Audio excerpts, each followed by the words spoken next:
A lot of us grew up to have a romanticized view of federal prosecutors and law enforcement. They were all like Eliot Ness in The Untouchables. Truth, justice, and the American way. It was about locking up the bad guys and protecting the rest of us.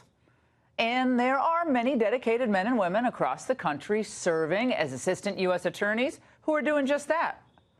But sadly, we've also seen egregious examples in recent years of prosecutions of prominent figures that seem to have been politically motivated. Prosecutions that resulted in huge miscarriages of justice. One such case was that of conservative filmmaker, author, and old college friend Dinesh D'Souza, who was pardoned today by President Trump for a conviction stemming from a $20,000 bundled campaign contribution to 2012 Senate campaign of friend Wendy Long. Obama's U.S. attorney, Preet Bharara, went for broke against D'Souza in a case that could have been easily disposed of with a fine and should have been. This is D'Souza, whom I spoke with exclusively on radio today. With regard to Preet Bharara, I see him as, along with Eric Holder, as sort of part of this Obama team of goons, if you will, that was unleashed to get me in retaliation for the movie I made about Obama. And I think Bharara's ambition was that he would prove that by getting a fellow Indian, he would kind of endear himself to the Obama team. It was a move of ambition, as I understand it. But, this would have to file this into the Karma is a department. Preet Bharara got fired by Trump, and I got pardoned.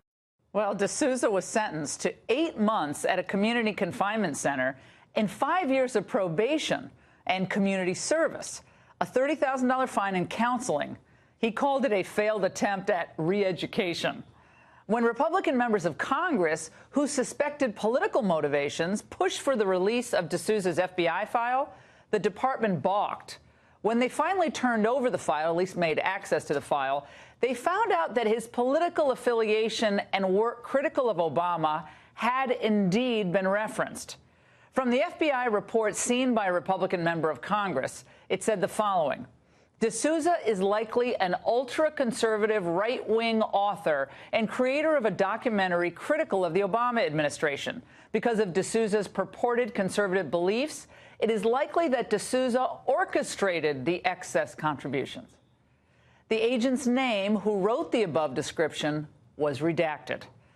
The expenditure then authorized for a case concerning $20,000 worth of campaign contributions, $100,000.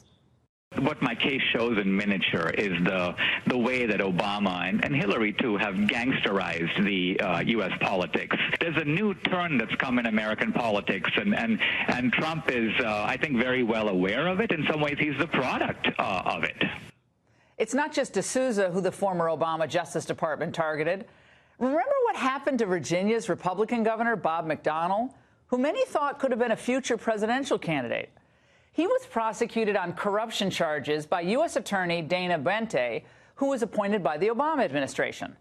McDonnell's conviction was eventually overturned by a unanimous Supreme Court. It's worth noting that Bente was also colleagues with Jim Comey and has been interviewed by the special counsel Bob Mueller on what Comey relayed to him about his meeting with Trump. Bente is now serving as the general counsel of the FBI. And then there's former Democrat governor from Illinois, Rod Blagojevich, who was sentenced to 14 years in prison on federal bribery charges, despite the fact that he never took a bribe. The prosecutor in the case?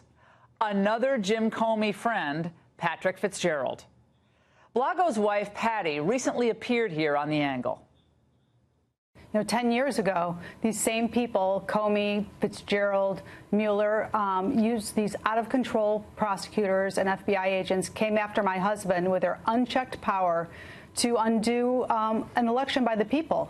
And these are politically motivated opportunists who use their offices for their own personal enrichment to further their careers. And remember the decision to investigate the leaking of CIA agent Valerie Plame's name in 2003? Bush White House official Scooter Libby was convicted in that case, not for leaking, but for lying to investigators. Trump recently pardoned him, something George W. Bush should have done long before leaving office. Do you remember who decided to appoint the special counsel in the Plame-Libby case? Then Deputy Attorney General Jim Comey. Whom did Comey choose as special counsel? His old chum, Patrick Fitzgerald. It's all so incestuous.